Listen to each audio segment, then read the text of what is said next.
Now, the July গণঅভ্যুত্থানের সময় সংঘটিত গণহত্যার দায়ে মানবতাবিরোধী অপরাধের মামলায় ক্ষমতাচ্যুত প্রধানমন্ত্রী শেখ হাসিনাকে মৃত্যুদণ্ড দিয়েছেন আদালত। চানখারপুর ৬ জনকে হত্যার দায়ে তাকে মৃত্যুদণ্ড দেওয়া হয়েছে। আপাতত তিনি পলাতক আছেন।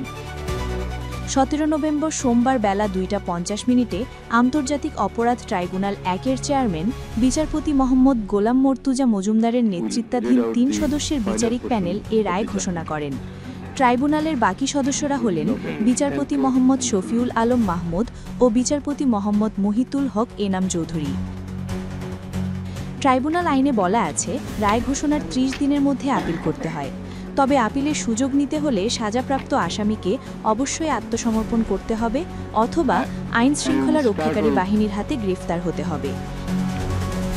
এর আগে প্রসিকিউটর গাজী মোনাওয়ার বলেছেন, ফৌজদারি কার্যবিধিতে জামিনের ক্ষেত্রে নারী, অসুস্থ, কিশোর বা শিশুদের অগ্রাধিকার দেওয়া হলেও রায় প্রদানের ক্ষেত্রে নারীকে সাধারণ আইনেও আলাদা কোনো সুবিধা দেওয়া হয় না।